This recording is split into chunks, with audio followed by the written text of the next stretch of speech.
230장. 저 배는 본향집 날마다 가까워 내 갈 길 멀지 않으니 전보다 가깝다.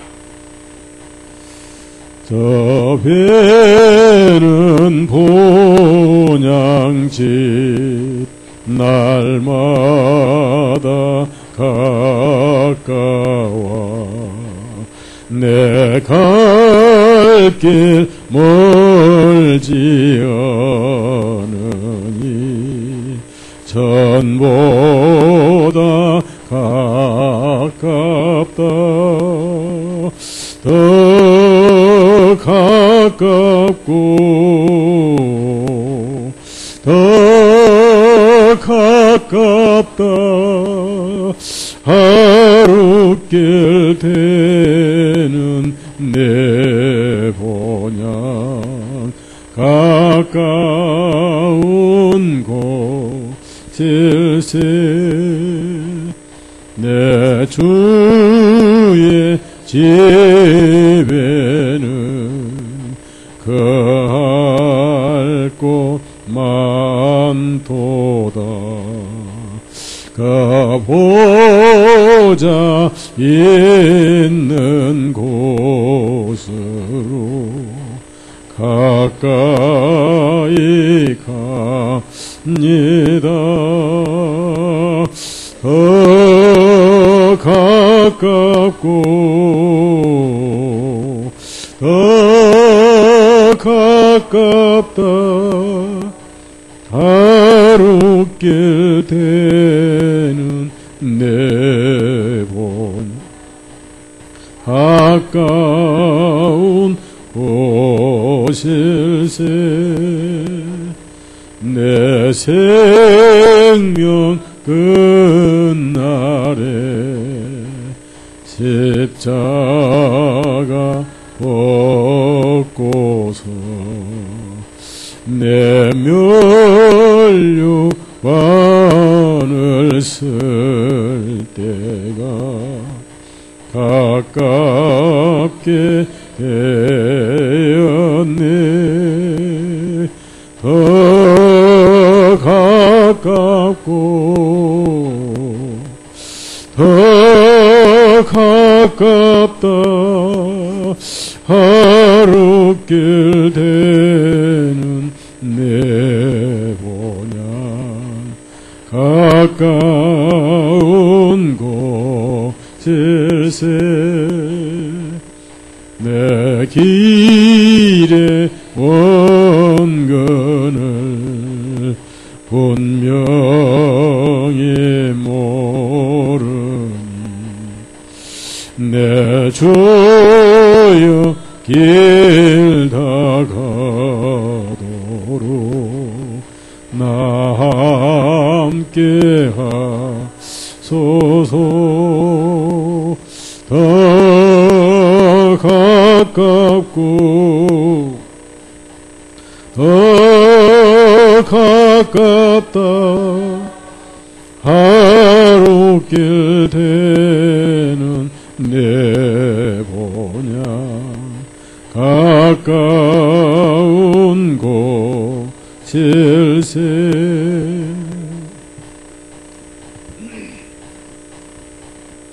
성경 요한복음 6장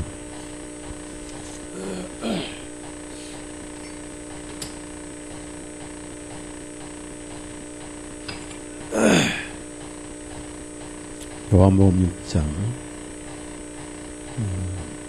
15절에서 21절까지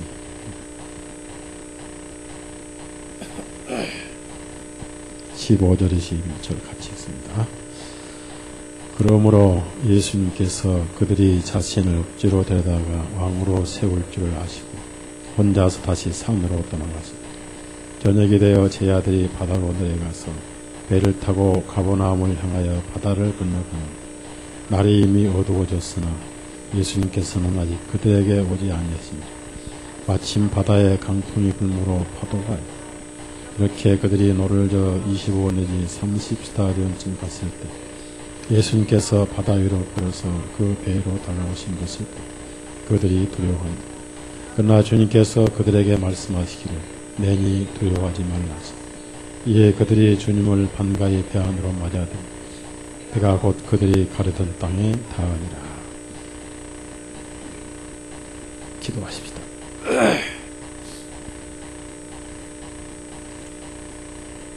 구정 명절을 당해서 이곳저곳으로 하양하였던 이 사랑하는 형제자매님들 무사히 귀영케 해주시고 오늘도 여전히 말씀을 전할 수 있게 해주시고 듣게 해주심을 감사를 드립니다. 언젠가는 이 땅에 처절한 말씀의 기근이 올 것이고 복음을 찾아서 이곳저곳으로 헤매는 날들이 올 줄로 지금은 은혜의 날이요 구원의 날이며 참으로 하나님의 천국의 문이 열려있는 이 복된 날 부지런히 말씀을 우리 가슴에 담아서 생명으로 삼게 해주시고 오늘 또 참석지 못한 모든 지체들 어느 곳에 있든지 지켜주시고 특별히 평상에 고생하고 신음하고 있는 지체들 그 병상의 옆에서 항상 위로하시고 친히 치료해 주시며 우리가 얼굴로 다시 교제할 수 있는 날이 오게 해주시고 오늘 또 말씀을 폈습니다. 육신의 생각은 다 제거해 주시고 성령님의 뜻만이 밝혀지는 시간 되게 해주옵소서. 하나님 말씀을 듣고 잊어버린 자가 아니요 삶의 발자국을 남는 말씀이 되게 해주옵소서. 예수님 이름으로 기도드렸사옵나이다.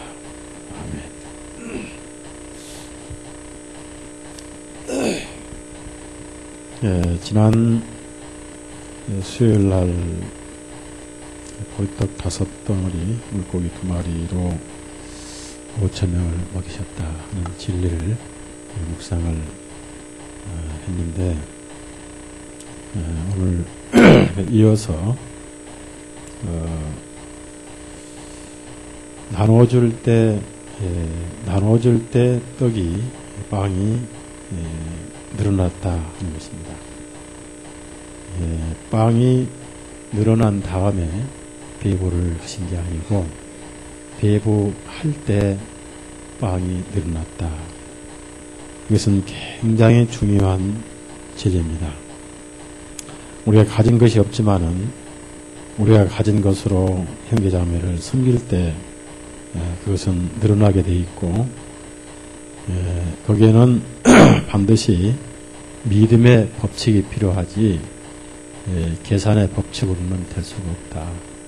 인간의 계산은 항상 안 맞는 것이다. 그래서 우리가 이 믿음의 법칙으로 형제자매를 섬길 때 그때 그것이 풍족하게 주님께서 역사를 하신다는 것.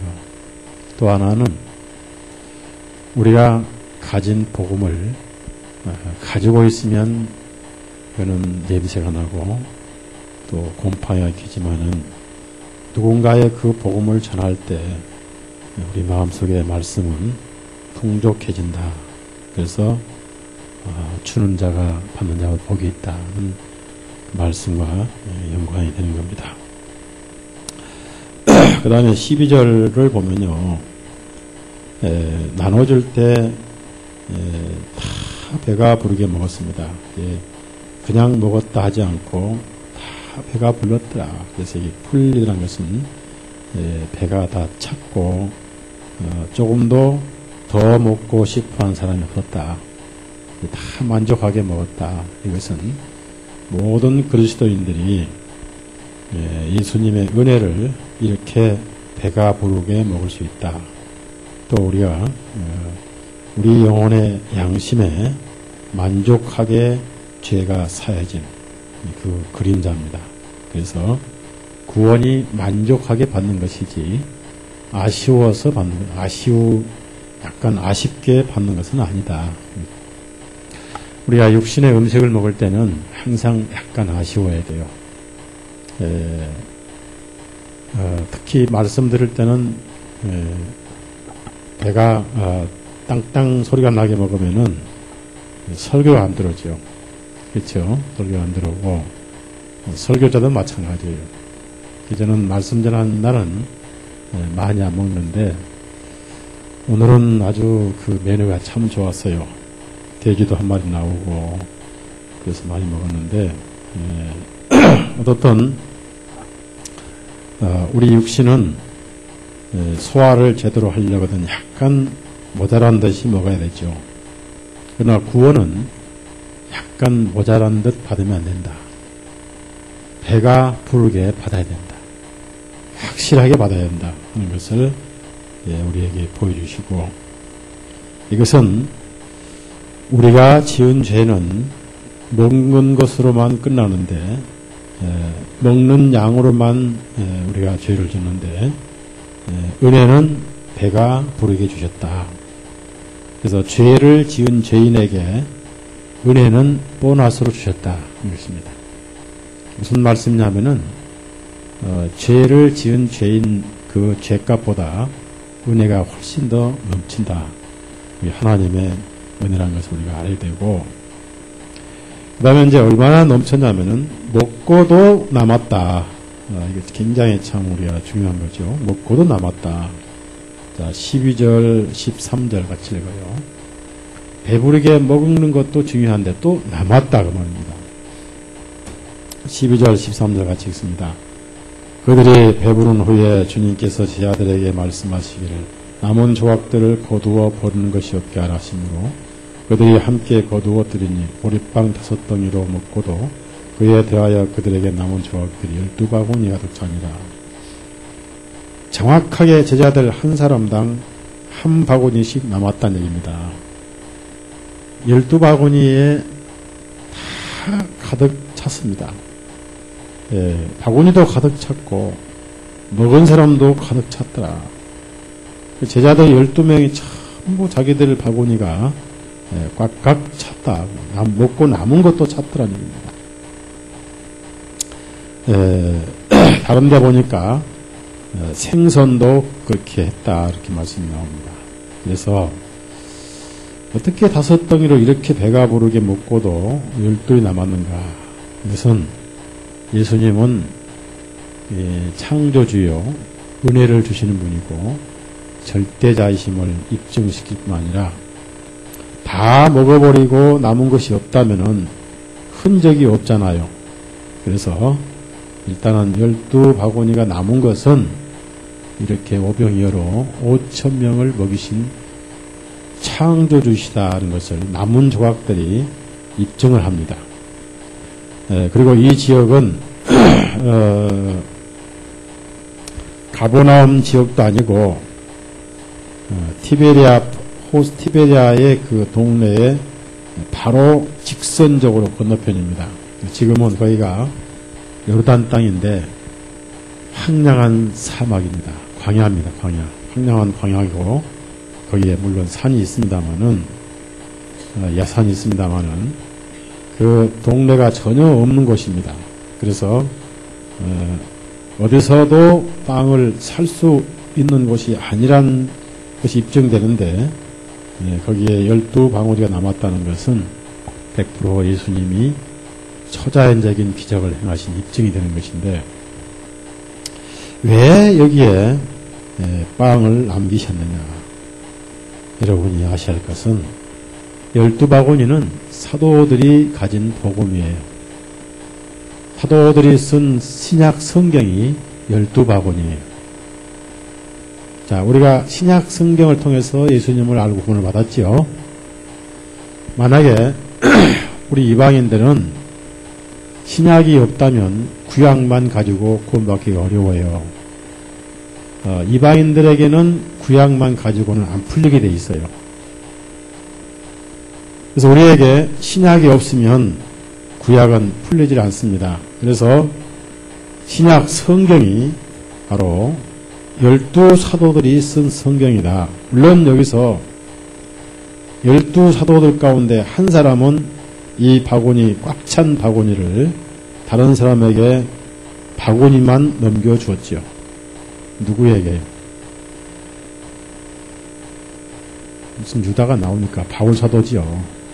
네, 맞아요. 넘겨준 자는 유다고 넘겨받은 자는 바울 사도고. 제가 질문을 잘못했죠. 네, 넘겨준 자는 유다고 넘겨받은 자는 누구예요? 바울 사도고.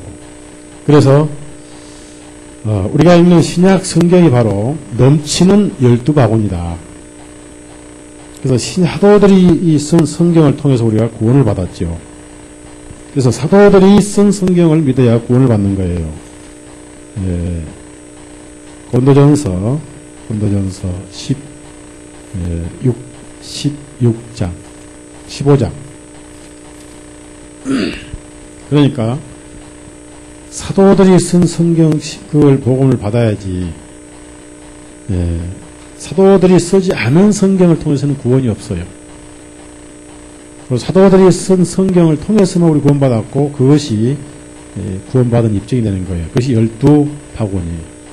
상징적이라고 말이죠. 표적은. 예언적이라고 말입니다. 자, 15장 1절에서 1절에서 6절까지 성경대로 그 말이에요. 성경대로 읽습니다.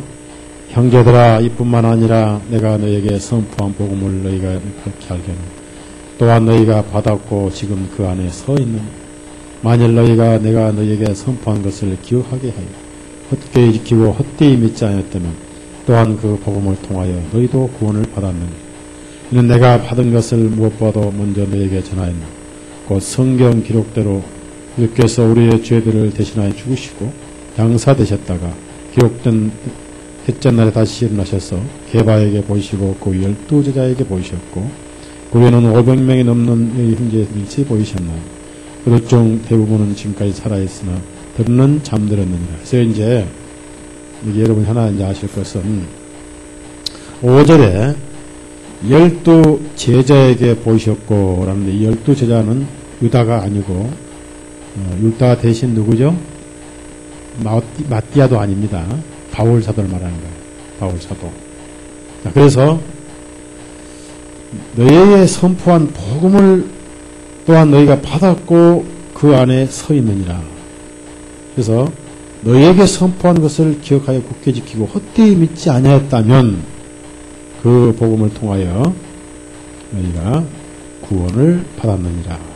그래서 여기 그 2절 보면은 믿은 거하고 구원받은 것은 다 완료형이요, 과거형이죠. 그러니까 시제상으로는 이미 완성된 구원, 이미 믿은 구원. 그러니까 구원을 우리가 이제 이 말씀에 우리가 구원을 받은 건가요? 받아가는 건가요? 받을 것인가요? 예? 예, 받은 것이죠. 자, 그 다음에 다시 요한복음 6장 올라갑시다. 그래서 12바구니는 상징적으로 이방인들이 먹고 양심이 배부를 신약 성경 복음을 의미한다라고 말씀을 오늘 여러분이 드렸습니다. 제가 궁금한 거는 우리 여기 성도님들이 수요일 날은 왜 못 나오는지 그걸 알고 싶어요. 멀어서 못 나온다. 직장 때문에 못 나온다. 약간은 이유가 되겠죠. 그러나 제가 알기로는 요즘의 젊은 사람들은 12시 전에 잠을 안 자는 걸로 알고 있어요. 자, 여기 오시면 손 들어봐요. 나이 드신 분이나 젊으신 분이나 내가 12시 전에 주무시면 손 들어봐요. 딱 두 분이네. 몇 시에 주무세요? 네? 또 자매님은? 11시? 10시? 젊은 사람이 아니네. 10시에 주무신 사람은 좀 문제가 있어요. 11시는 이해가 가요. 11시는 이해가 가는데 대부분 12시 전에 잠 안 잡니다. 예. 그렇게 못 자게 하는 괴물이 뭐죠? 예? 텔레비죠. 그러니까 거리가 멀다, 직장이 뭐 어쩌다, 핑계지. 제가 이 문제를 오래 세월 동안 생각해 왔습니다. 수요일 날 말씀과 주일 말씀의 차이는 뭔가?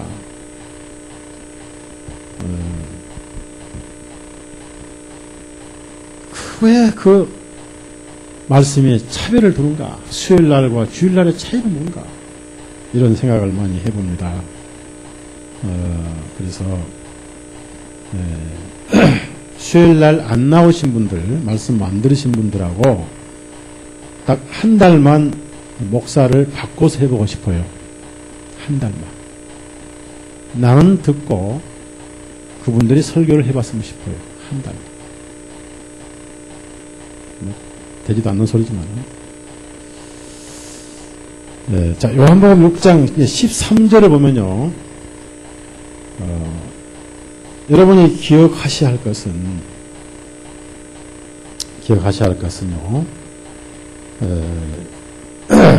거기 그 빵을 5개의 그 보리떡을 가지고 12바구니에 이제 가득 찼는데 거기 보면은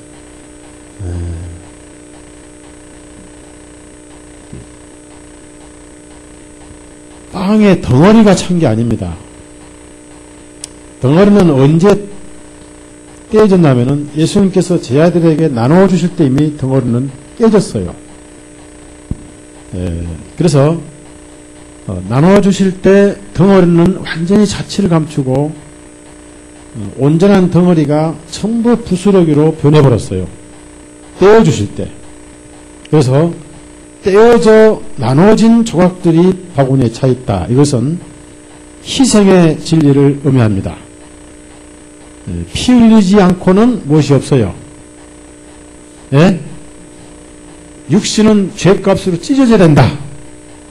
자, 예수님이 몸이 찢어지면 우리도 더불어 거기 함께 찢어진 거예요? 안 찢어진 거예요? 예수님 옆구리 창에 찔렸으면 우리도 거기 우리 옆구리에 믿음으로 창에 찔린 거죠. 맞죠? 우리 함께 죽었죠? 그래서 부스러기가 담겼다는 것은 희생의 진리를 먹는 것이다. 이것은 바로 십자가의 도다. 그 말입니다. 십자가의 도. 자, 고린도전서. 그래서 부스러기 도라고 그래요. 부스러기 도.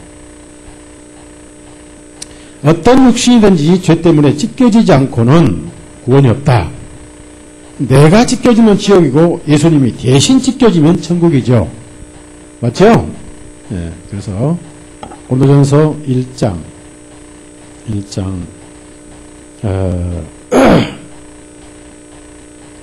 18절부터 24절까지. 이게 이제 희생의 진리를 전한다고 말입니다.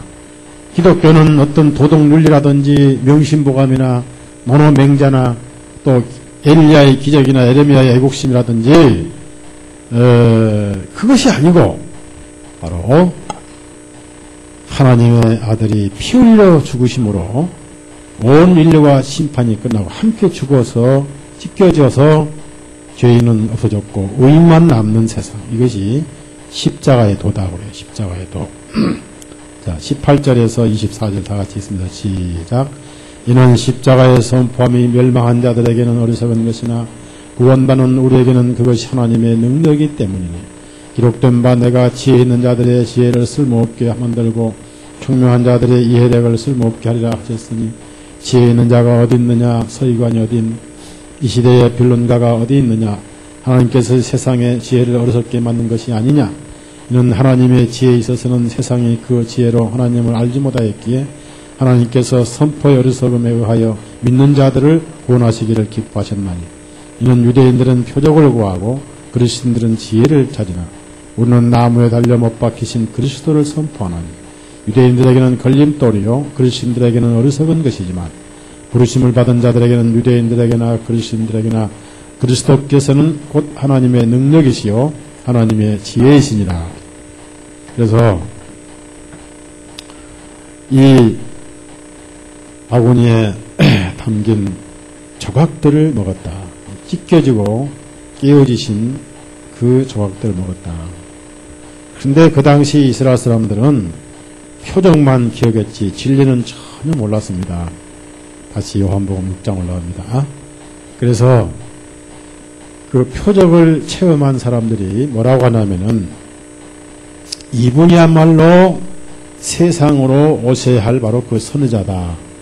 이제 선지자다운 선지자가 오셨다라고 감탄을 하면서 그들 마음속에는 어떤 생각을 가지고 있었냐면은 야, 이렇게 기적과 이적을 행하신 분을 왕으로 세워서 우리가 이 기적을 행하시는 분을 왕으로 세워서 이분을 통해서 로마를 몰아내고 우리의 굶주림을 몰아내고 땀도 흘리지 않고 날마다 놀고 먹자, 이런 생각으로 전부 담합을 하기 시작했어요.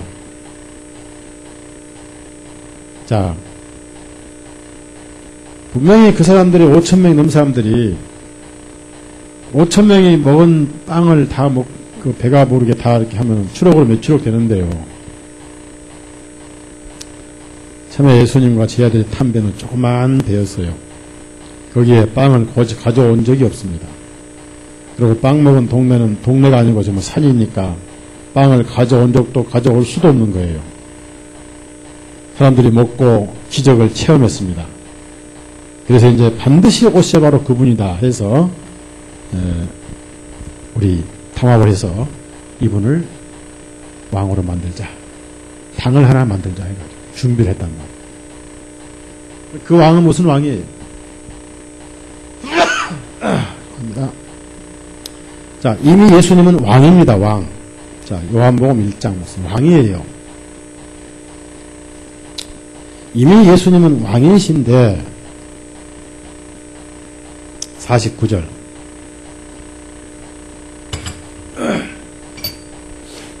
(1장 49절) 읽습니다. 시작. 나다나엘이 주님께 고백하며 말하기를 랍비시여, 선생님은 하나님의 아들이시여 선생님은 이스라엘의 왕이시니다.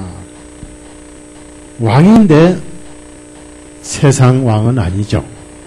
맞죠? 따라합시다. 양심의 왕, 영혼의 왕. 근데 세상 왕을 삼으려고 했어요. 정말 이런 왕이 있다면 그 국민들은 뭐 일할 것도 없고 완전히 요술방망이 왕이죠. 떡 나와라, 떡 나오고, 빵 나오라, 빵 나오고, 꿀 나오라, 꿀 나오고, 물 나오라, 물 나오고, 돈 나오라, 돈 나오고, 뭐든지 다 가능할 거 아니에요. 이상적이고 꿈 같은 왕인데, 그래서 그것을 지금 예수님이 아무리 풀어봐야 깨닫지를 못할 것이고 때거리로 끌고 와서 왕을 만들 것이기 때문에 그것을 피해서 어디로 가셨냐면 산으로 가셨어요. 산으로.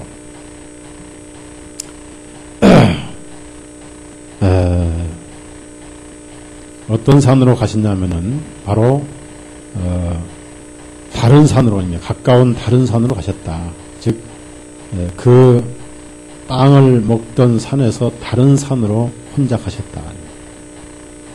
혼자 계실 때가 꽤 많았는데 그리스도인들이 혼자 있을 때 가장 진실해지고 혼자 있을 때 가장 자신에게 진실해지고 또 그리스도인들은 혼자 있을 때 가장 혼자가 아니다, 이런 말이 있어요. 혼자 있을 때 하나님을 생각할 수 있다. 그래서 가끔 그리스도인들은 혼자 있는 시간을 가져야 된다는 겁니다. 나와 주님과의 단둘이 시간을 가져야 된다. 자, 그 다음에 저녁이 됐습니다. 제 아들이 바다로 가서 자기들이 타고 왔던 배를 타고 가버나움으로 가는데 이제 티베리아가 아니라 북쪽에 있는 동네로 갑니다. 그러니까 이렇게 티베리아에서 직선 건너로 해서 가버나움으로 가면 세목으로 되겠죠, 이렇게.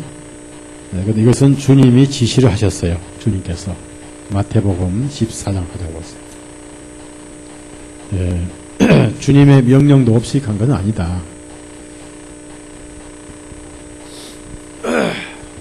주님께서 배를 타고 가도록 그렇게 하셨다. 마태복음 14장 22절부터 23절까지 읽습니다. 예수님께서 곧 제 아들을 재촉하여 배를 타고 먼저 건너편으로 가게 하시고 그동안에 주님께서는 무리들을 보내시니라. 주님께서 그 무리들을 보내신 후에 따로 기도하시러 한 산으로 올라가셨고 저녁이 되었음에도 거기에 혼자 계시더니, 그러니까 제 아들이 배를 타고 가도록 주님께서 명령을 하셨는데 왜 그 5,000명과 함께 같이 있지 못하게 하셨느냐? 왜 그랬을까요? 같이 있으면 그 5,000명이 붙들고 난리를 쳤을 거예요.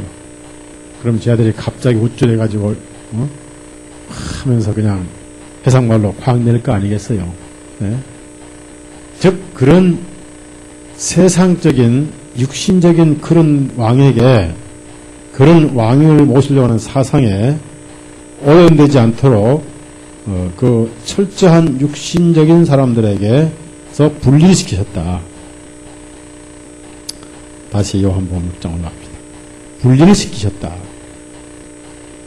예수님은 이제 산에 가서 기도를 하십니다. 제 아들은 배를 타고 이제 가버나움으로 가시는데, 가버나움이 바로 제 아들의 집이에요, 집. 자기들 집으로 가는 거예요. 왜? 이 제 아들은 전부 다 갈릴리 어부들이었거든요, 거의 다. 갈릴리 어부들이고, 마태도 집이 가버나움이에요. 가버나움이 유대의 동네입니다. 거기 베드로가 그 고향이에요.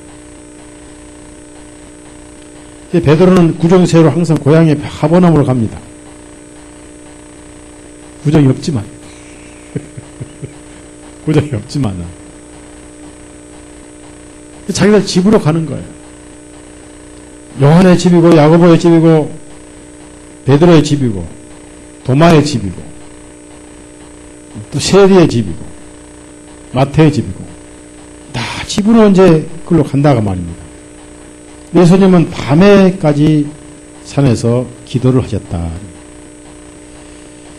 자, 우리가 여기서 배워야 할 것은요, 예수님은 산에 계시고 예수님 없이 자기들끼리 이제 배를 타고 가버나움으로 다시 동북쪽으로 올라옵니다. 그 동북쪽에 큰 골짜기가 하나 있어요. 그 골짜기에서 바람이 불면 갈릴리 호수 전체가 파도로 요동을 칩니다. 올라오는데 그 때를 맞춰서 역풍이 불었더라. 바람이 얼마나 세든지 파도가 일더라. 그래서 강풍이 불므로 굉장히 그 거대한 바람이에요. 큰 바람이라고 했죠. 그래서 밤은 이제 깊어가고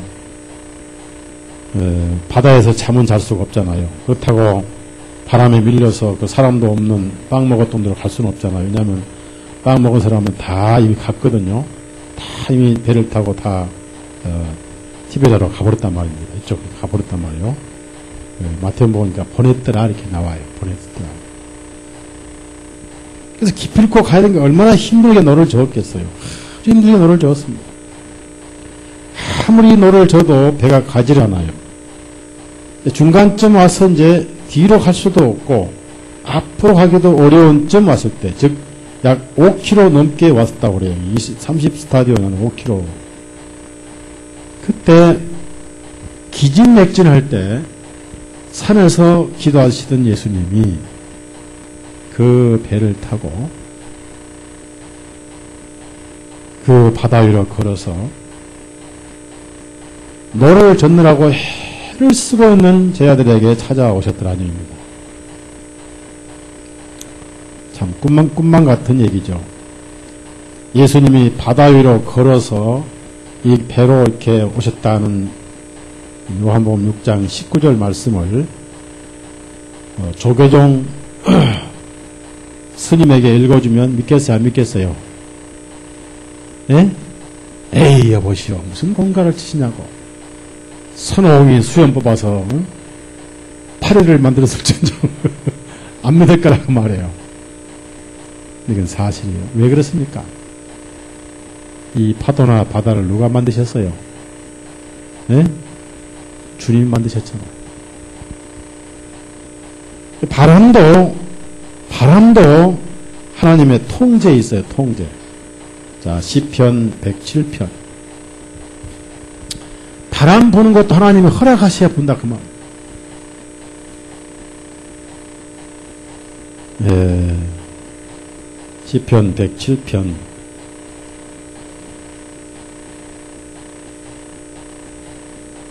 (23절에서 25절) 바람도 하나님의 통제를 받아요.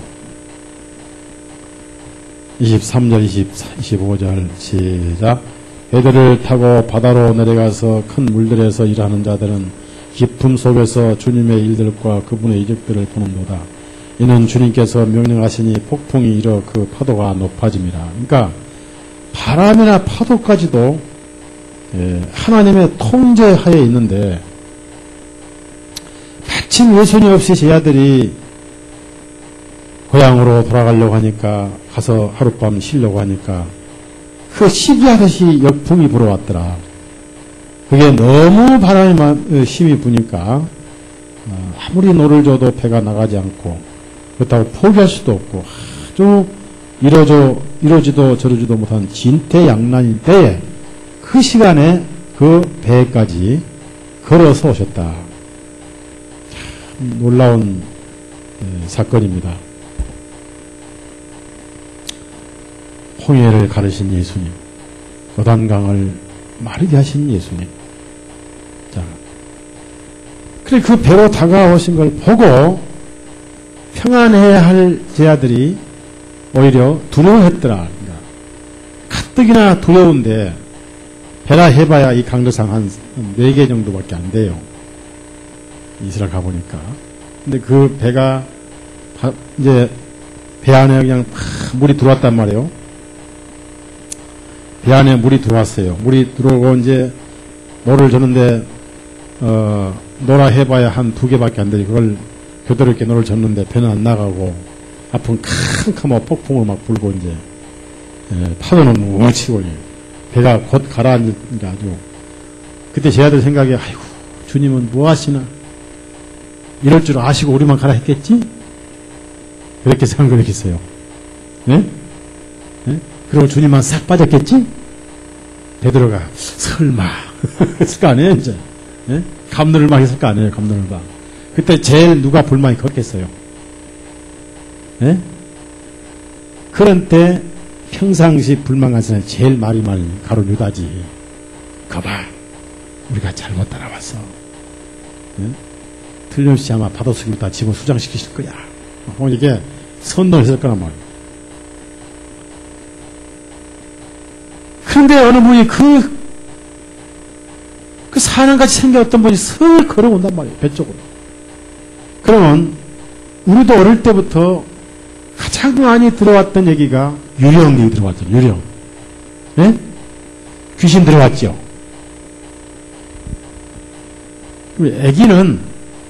애기는 귀신이 온다. 그럼 울다가도 귀신이 온다. 그러면 애기는 계속 울어요. 울음을 그쳐요. 예? 계속 울지. 왜? 귀신이 뭔지 모르니까. 근데 좀 큰 사람은 귀신이 온다. 그럼 울다가 오래 안 울어요. 우유. 예. 어릴 때부터 귀신 얘기 많이 들었으니까. 그러니까 예수님을 잘못 알면은 더 자기에게 고통이 와요. 예수님인지 확실치 못한 분이 바다 위로 걸어오는 것은 자기 양심에 더 고통이 온다는 거예요. 예수님을 확실히 알면은 평안이 와요. 그럼 이해가요? 그럼 오늘날 복음이 없는 교회 성도들은, 교인들은 예수님을 확실히 알고 믿는 거예요? 대충 알고 믿는 거예요? 뭐같이 믿는 거예요? 유령처럼 믿는 거예요. 이해가요? 차라리 유령이 아니고 차라리 아무도 안 온다면은 노젓는 풍랑의 두려움만 있겠는데 가뜩이나 두려운데 이러면 시커멓게 온단 말이에요. 거기다 만약에 하얀 치마 입고 하얀 치마를 입고 흰 고무신을 신고 그 다음에 머리 칭그르 늘어지고 눈이 뻘게 이렇게 와서는 아마 날 살려하고 다 물속으로 뛰어내지 않겠는가? 무슨 말씀입니까? 예수님을 확실히 알아야 돼요. 내 마음속에 긴가민가, 그분이 긴가민가로 보이면 두려움만 더 온다니까요. 이해가죠? 이해가죠? 그때는 어떻게 해요? 저기 오시는 분, 유령이요, 예수님이요! 이렇게 확인을 해야지. 누구처럼? 베드로처럼, 네? 찾아봐요. 마태복음 14장.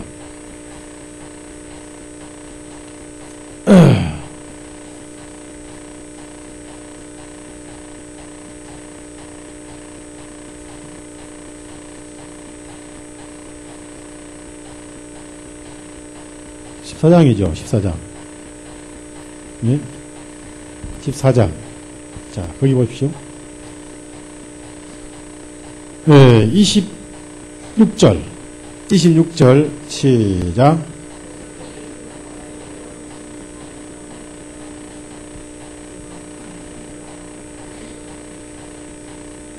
자, 예, 큰 두려움에 소리를 외치나 그랬습니까? 여기서 예수님이 오시지만은 예수님을 잘못 알면은 두려움에다가 더 두려움을 얻게 된다. 자, 예수님을 심판주로 알면 정말 고통이 오고 무섭다. 그래서 이제 여기서 주님이 먼저 말씀하셨더라고요. 자, 두려워한 그 두려워 떠는 것은 예수님이 괴롭습니다. 가정의 부모님은 자식이 불안해하는 것을 보고 부모의 마음은 아픕니다. 양떼들이 두려워하는 것을 보고 목자는 마음이 아픕니다. 그러나 말 안 듣는 자식들이 아파서 끙끙거리는 거 보면 어머니 마음은 속이 시원합니다. 그런가요? 안 그렇죠. 주님의 제자들이 지금 두려워서 고통 속에 있는데 그것을 보고 좋아하실 주님이 아니라고 말이에요. 그래서 즉시 말씀하시기를 합시다. 안심하라. 나니 두려워하지 말라. 항상 이렇게 다가오세요. 주님 우리는. 항상 이렇게 다가오세요. 어느 시대고 어떤 상황에서 이렇게 다가오신 분이 예수님이에요. 그러나 이제 의심많은 베드로가 기발한 방법으로 시험을 했어요. 자, 그 안심하라 내니 두려워하지 말라는 이 음성이 예수님께서 텔레비에 나온 것처럼 음성을 변조하셨겠어요? 더 확실하게 하셨겠어요? 아직 모습은 유령 같으니까. 생각해봐요. 누가 사람이 감히 바다 위로 걸어가? 이건 꿈에도 있을 수 없는 일 아니겠어요? 네? 근데 걸어오셨거든. 참 놀라운 일이에요. 그래서 이제 안심하라 내니 두려워 말라. 목소리는 분명히 주님 목소리인데 모습은 유령인 거예요. 그래서 베드로가 기발한 시험을 했는데 이때 베드로 머리는 굉장히 그 생각이 빨라서요. 그 조급하고 그 위급한 그런 상황에 어떻게 이런 생각을 했는지 베드로답지 않아요. 즉시 생각한 것이 만약에 내가 볼 때 목소리는 예수님인데 분명히 모습은 유령 같은데 정말로 예수님께서 주님이시라면 어디 나에게 명령해서 나도 좀 물 위로 올라오도록 명령해 보십시오. 왜냐하면 정말 주님이 아니면 이 일은 가능해요? 불가능해요? 예? 기발한 시험이었어요. 그런데 우리가 하나님을 믿어야 돼요? 시험해야 돼요? 예? 시험해야지요. 하나님, 제가 죽는지 않는지 시험 좀 해봅시다. 말이 안 되는 거예요. 하나님을 시험하지 말라고 그랬어요. 어떻습니까? 입증을 시켜야 되시죠. 그래서 예수님도 물 위로 걸어오신 분이 베드로쯤이야 걸어오지 못하게 하셨지요. 그래서 오라 하고 가다가 바람 보고 빠져가지고 이 사건은 요한복음에는 이건 기록이 안 됐지만 여기는 기록이 됐습니다. 빠져가지고 자, 재밌는 것은 그 29절부터 30절까지 읽어봐요. 읽어볼까? 시작. 주님께서 말씀하시기를 오라 하시니 베드로가 배에서 내려 예수님 가려고 물 위로 걸어가니라. 그러나 그가 바람이 사나운 것을 보고 두려워하니 가라앉기 시작하니라. 그가 소리질러 외치기를 주님 저를 구하시다. 여기서 오라 하실 때 일단 조금은 물 위로 걸어갔죠. 조금 몇 걸음 걸어간 것은 그분이 예수님인지 믿어졌죠. 그런데 바람이 부니까 또 바람을 믿었죠. 네? 둘 다 믿었죠. 자, 무섭게 하는 바람의 능력도 믿었고, 물 위로 걸어오라 하신 주님의 능력도 믿었고, 둘 다 믿었죠. 우리가 하나를 믿으면 하나는 믿지 말아야 되죠. 그렇죠? 그렇죠? 바다 위를 걸어오게 하신 분을 믿는다면 그같이 바람은 아무것도 아니죠? 두 개 다 믿었어요. 그래서 어떻게 했어요? 믿은 대로? 자, 믿은 대로 걸어갔고, 그 다음에 믿은 대로 빠졌죠. 그때 어떻게 다시 또 누구를 믿어야 돼요? 그래서 주여, 그때는 무조건 믿어야죠. 그렇죠? 왜? 안 믿으면 안 되죠. 빠지니까. 이제 이런 거 뭐 필요 없어. 무조건 믿는 거예요. 그래서 건지신 거예요. 여기서 여러분이 아셔야 할 것은요, 결정적일 때 믿음은 역할을 한다, 이 말이에요. 우리가 가장 어려울 때, 극한 상황이 올 때, 우리 믿음은 능력을 발휘해요. 그렇죠? 그러니까 미리 계산하거나, 믿음은 미리 계산을 하거나, 미리 연습하거나, 시험할 것이 아니다. 가장 극한 상황에는 결국 주님을 찾게 되어 있더라. 사람이 가장 절실하게 주님을 찾는 시간이 언제인지 아세요? 네? 언제? 아플 때요? 수술할 때요? 해산할 때요? 살림 다 망할 때요? 주식이 폭락할 때요? 따라합시다. 임종할 때. 가장 절실하게 주님을 부르는 순간. 가장 어려울 때 우리 믿음은 가장 강해지는 거예요. 그래서 마태복음과 여기에는 이렇게 주님이 바다 위로 걸어오신 기록은 나오는데, 배에서 내려서 주님께 걸어가던 베드로의 기록은 여기서 나오지 않습니다. 왜 나오지 않는지는 저도 모르겠어요. 요한에게 물어봐야 되겠습니다. 왜 빼버렸는지. 자, 다시 요한복음 6장 올라가 봐요. 자, 우리가 여기서 배워야 할 교훈이 있어요. 무슨 교훈이냐면요, 19절에 보면요, 자, 제자들이 다시 그 빵 나눈 곳으로 갈 수도 없지, 바람 때문에 가보나무로 가지도 못하고 바다 한가운데서 죽을 둥 거르고 노전을 하고 그 역풍과 더불어 싸우고 있을 때에 예수님은 다시 돌아오라 말씀도 하지 아니하셨고, 왜 돌아오라 말씀하지 않았습니까? 여러 가지 이유가 있겠죠. 얘들아, 다시 와라. 오늘은 날씨가 안 좋다. 내일 바람에 잠잠하면 우리 출항하자. 그리고 아까 7바구니 남은 빵은 있지 않느냐.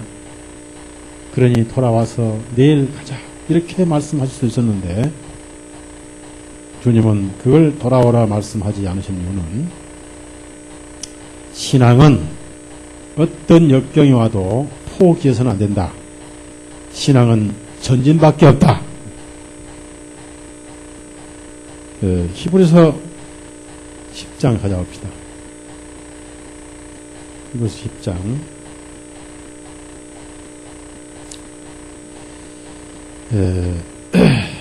35절에서 마지막 절까지.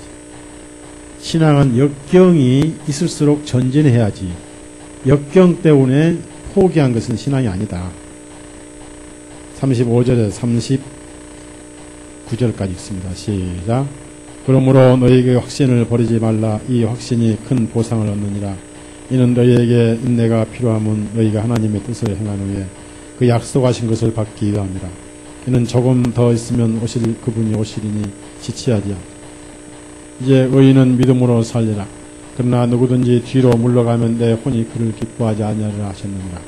그러나 우리는 뒤로 물러가서 멸망에 이를 자들이 아니요 오직 믿어 혼의 구원에 이르는 자들. 그러니까 신앙은 역경이 올수록 전진을 해야지 후퇴하는 것은 신앙이 아니다. 그래서 전진을 해야 되는데 도무지 제자들 힘으로 불가능할 때는 전진을 하도록 찾아오시는데 예수님이 건너편에 가셔서 오라 하시지도 않고 직접 역경의 현장으로 바다를 걸어서 오셨더라 얘기입니다. 바다 역경의 현장으로. 내가 신앙생활 하면서 가장 힘들 때 현장에 찾아오신 분이 주님이시더라는 얘기예요. 왜? 성도의 고난은 결코 성도의 고난이 아니고 그것이 주님의 고난이기 때문이다. 우리가 사도 바울에게 나타나신 주님을 알 수가 있는데요. 사도행전 18장을 찾아보세요. 사도 바울이 역경에 있을 때 찾아오셔서 힘을 주시고 위로하신 분이 주님이시죠.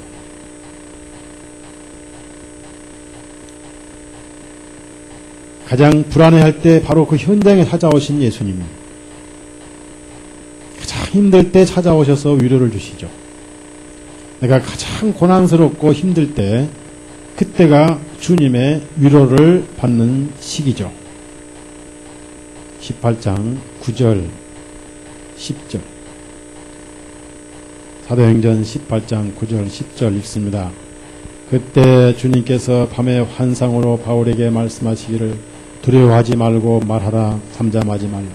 내가 너와 함께 있으므로 아무도 너를 해치지 못할 것이니 이 성읍에 내 백성이 많으며 두려워하지 말고 말하라. 잠잠하라. 얼마나 멋있는 말씀이에요. 전진하라. 그 말씀 아니겠어요? 예? 그러면 지금 12사도에게도 그랬는데 바울에게도 그렇게 하셨는데 더 연약한 성도들에게는 더 마음을 쓰신 분이 주님인데 우리라고 그렇지 않겠어요? 자, 사도행전 23장 11절 사도행전 23장 11절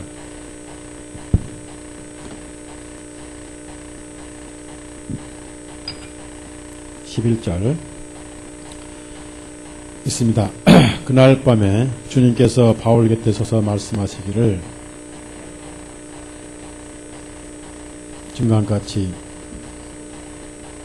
자, 이때가 가장 어려울 때입니다. 그 앞에 쭉 보면요. 죄수로 잡혀가지고 유대인들에게 찢길 뻔했고 로마인들에게 죄수 취급당하고 가장 어려울 때 가장 어려운 그 밤에 벌벌 떠는 그 밤에 곁에 서서 말씀하시기를 했습니다. 참 여러분이 가장 힘들어 할 때 바로 주님은 그 현장으로 찾아오신다는 것. 절대 사람은 배반해도 예수님은 여러분을 배반하지 아니하신 분이 제발 믿으십시오. 믿어서 손해가 없어요. 힘들 때 찾아요.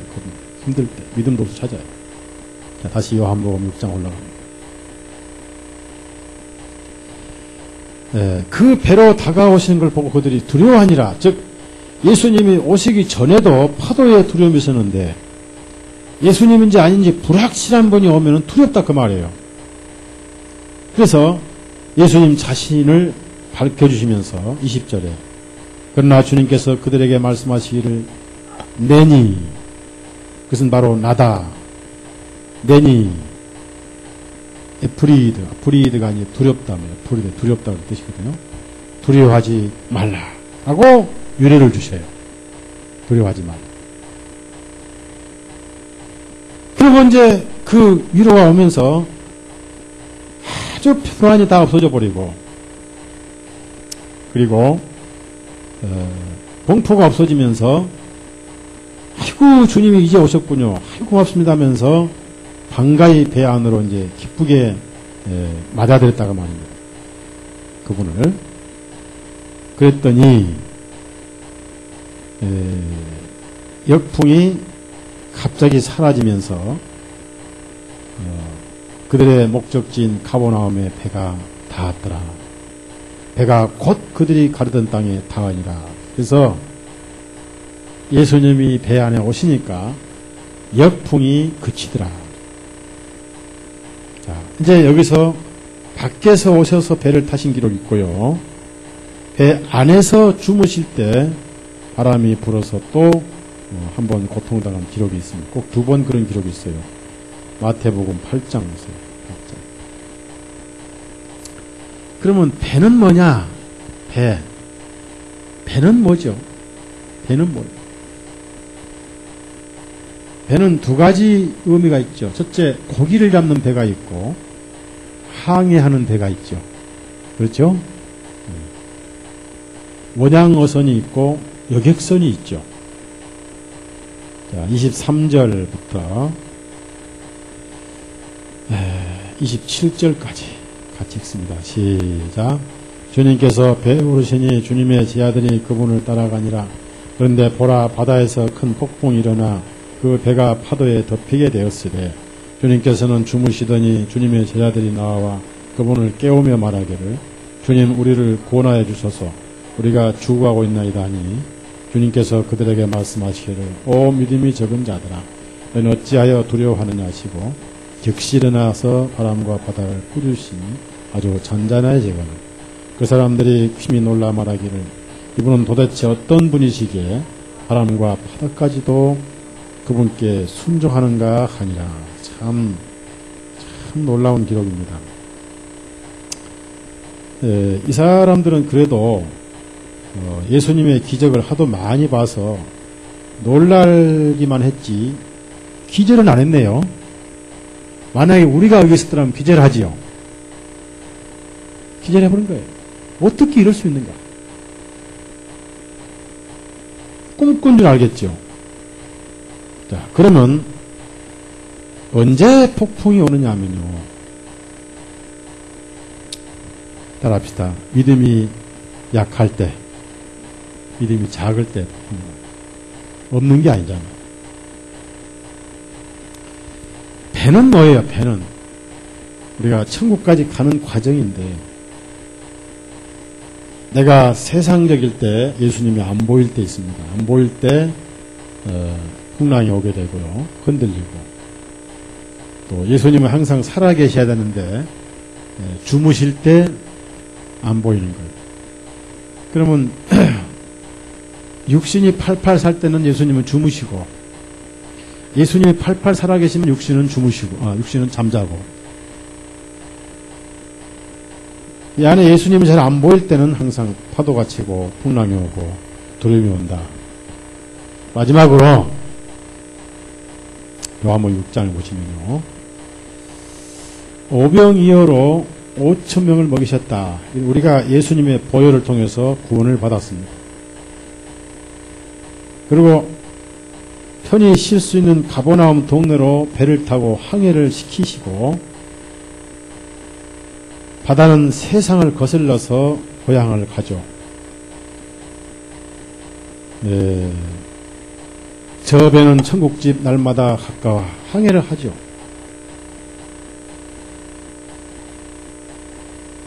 이 풍랑의 배저 저곳을 향해서 가죠.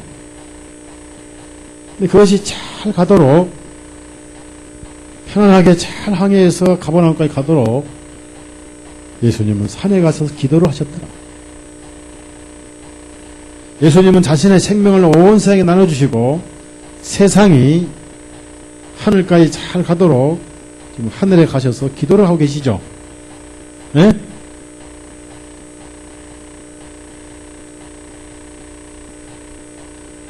그러다가 가끔 우리가 힘들 때, 고생스러울 때 말씀과 성령으로 찾아오셔서 그 역경을 막아주시고 돌파하게 하시고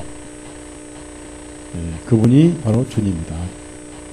요한복음 16장 16장.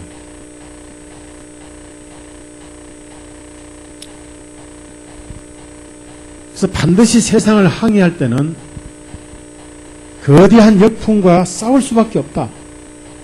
자주 있는 것은 아니다. 그 말. 33절. 요한복음 16장 33절 시작. 이 일들을 내가 너에게 말한 것은 너희가 내 안에서 평안을 누리게 하려 합니다. 세상에서는 너희가 환난을 당할 것이나 담대하라 내가 세상을 이겼노라. 성경을 제가 아무리 읽어봐도요, 예수님이 환난을 주신다는 그런 암시는 어디도 없었더라고요. 항상 마귀 가지고 해상해 줄 뿐이고, 항상 예수님은 평안하고 위로하고 즐겁게 하시고 쉬게 하시는 분이더라 그 말이에요. 그래서 여러분은 언제 그러면 배를 탔느냐? 거듭날 때 이 배를 탄 거예요. 탔지요? 교회라는 한 배를 탄 거예요. 그리고 배가 가만히 있으면 바람도 가만히 있어요. 여러분이 천국을 안 가고 지옥 가면 바람이 시기를 해요? 춤을 춰요? 네? 그렇죠? 신앙의 전쟁을 하다 보니까 그게 거슬리는 게 세상 역풍이라고 말해요. 이 마귀가 불어오기도 하고. 그러나 그것을 돌파해야지. 그게 파선한 기록은 성경에 없습니다. 진리가 잘못돼서 파선할지언정 신앙을 믿는데 고난 때문에 파선한 기록은 없습니다. 그래서 오늘 이 놀라운 사실 바로 우리의 교훈입니다. 그러면 다른 사람들은 어떻게 주님을 찾아왔느냐? 극성스럽게 찾아왔는데 다시 요한복음 6장 22절부터 제가 읽겠습니다. 그 다음날, 이제 다음날 날이 샜어요. 제자들은 다 이제 주님과 함께 가버나움에 주무시고, 바다 건너편에 서 있던 백성이 그분의 제자들이 탔던 배 한 척 위에는 다른 배가 없었던 것과, 어제 이제 다 봤거든요. 또 예수님은 산으로 가시고 자신의 제자들과 함께 그 배로 가지 아니하시고 그분의 제자들만 가는 것을 보았는데, 그 사람들이 전부 거기 또 계신 줄 알고 찾아와서 또 빵 먹으려고 돈 내고요, 공짜로요. 아주 채미 맛들었죠. 예? 맛들었어요. 이제 일도 안 하고 이제 할 필요 없어. 왜? 그분 밑에 있으면 그저 빵이 나오니까. 아마 그날 성질 급한 사람은 사표 많이 냈을 거예요. 아, 일할 필요 없다고 이제 빵 막 나와. 팍팍 나와버려요. 빵만 나오겠어. 또 나오지 하면서 이제 난리 쳤을 거예요. 그런데 24절 보니까 거기 빵 먹던 곳에 주님이 안 계세요. 그래서 다시 가버나움까지 왔어요. 분명히 제자들만 갔는데, 제자들만 배 타고 가는 걸 봤는데 거기 예수님이 와 계세요. 이걸 신출귀몰이라고 그러죠. 예? 신출귀몰이요, 예수님 출 예수님몰이요. 자, 24절 시작. 그곳에 없는 것을 보고 그들도 배를 타고 예수님을 찾으러 가버나움으로 와서 그들이 바다 건너편에서 주님을 만나 말하기를 랍비요 어느 때 여기 오셨나이까? 자, 물었습니다. 그러면 주님이 뭐라고 대답하세요? 걸어서 왔지. 자, 반은 걸어오시고 뭐요?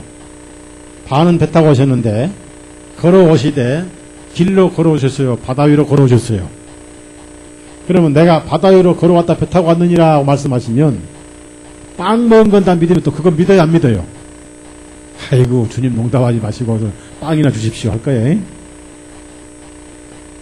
그때 주님은 그들에게 전곡을 찔러서 말씀하셨어요. 26절, 27절. 자, 시작. 예수님께서 대답하여 말씀하시기를 진실로 진실로 내가 너에게 말하노니 너에게 나를 찾는 것은 기적을 보았기 때문이 아니요 빵을 먹고 배불렀기 때문이라. 썩어 없어질 양식을 얻으려고 수고하지 말고 영원한 생명에 이르는 양식을 위하여 일하라. 이것은 인자가 너에게 주리니 이는 아버지 하나님께서 그를 인치셨기 때문이라 하시니라. 참 놀라운 말씀입니다. 오늘날도 예수님을 찾는 사람이 빵 모르는 사람이 얼마나 많습니까?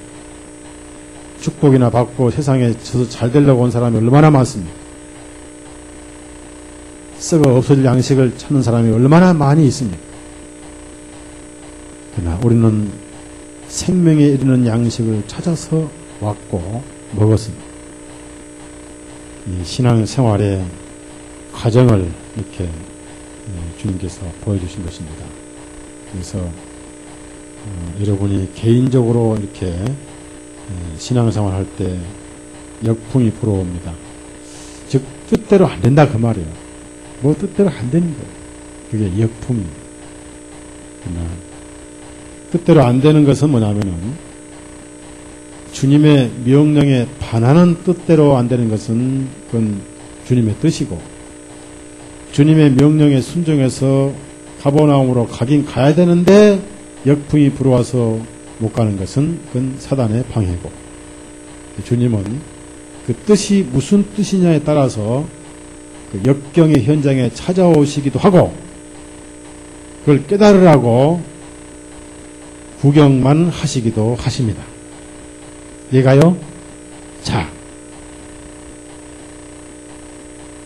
내가 아침 저녁 그저 고기만 먹어가지고 고혈압 걸렸다. 병이 들었어요.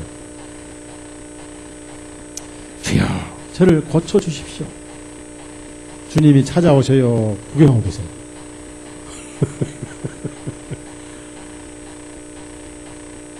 그저 은행 빚을 내서 엄청나게 아파트 투자해서 나중에 갑자기 은행 올라가니까 막 경매가 나간다.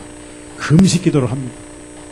주여, 주여, 제가 이렇게 한 것은 사실 제가 자살로 한 게 아니라 교회 헌금하려고 했던 것입니다. 찾아오셔서 그걸 해주세요. 구경하세요. 주님의 뜻대로 갈 때만 그렇다고 말이에요. 이해하시죠? 기도합시다.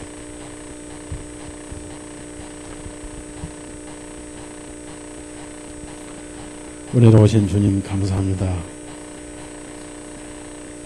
넘치는 은혜로 우리에게 채워주시고 우리가 지은 죄보다 은혜가 더 훨씬 배부르게 해주시고 앞으로도 언제든지 먹고 싶으면 먹으라고 12바구니 남겨놓으신 주님, 신약의 복음이요 찢겨진 진리를 우리가 믿고 구원을 받은 줄로 압니다. 이제 우리가 구원받고 저 높은 곳을 향해서 항해를 할 때에 결코 세상은 우리를 낳아주지 아니하고 이러지도 저러지도 못한 진태양난에 빠지게 할 때가 한두 번이 아닙니다. 심한 역풍에 부딪혀서 애써 노를 졌지만은 한 발짝도 전진하지 못하고 신음하고 괴로울 때에 모든 환경을 초월해서 친히 바다 위로 걸으셔서 땀 흘리고 노저의 애를 쓰는 현장에 찾아오신 우리 예수님. 그러나 주님인지 잘 모를 때는 오히려 공포 위에 공포가 오지만은 결코 제 아들이 두려워하는 것은 주님의 뜻이 아니었음을 배웠습니다. 내니 안심하라, 두려워하지 마라. 주님이여, 이 땅에 많은 그리스도인들이 고통을 받고 역경 중에 씨름하고 있사온데 지금도 우리 교회 형제자매들 물질과 씨름하고 병상에 또 씨름하고 있는 줄 압니다. 내니 두려워하지 마라. 가장 힘든 그 자리에 찾아오신 예수님, 우리 사랑하는 형제자매님들 저 천국에 올라가서 닻을 내릴 때까지 이모로 저모로 찾아오는 세상 역풍과 싸워 지치고 힘들어할 때 바로 거기에 소리 없이 찾아오신 예수님, 내니 안심하라, 두려워하지 마라. 그리고 항상 우리 배 안에 주님과 더불어 살아가는, 믿음으로 살아가는 우리의 삶이 되게 해 주옵소서. 뒤돌아보지 말고 저 천국을 향해서 항해하는 우리의 믿음이 되게 해 주옵소서.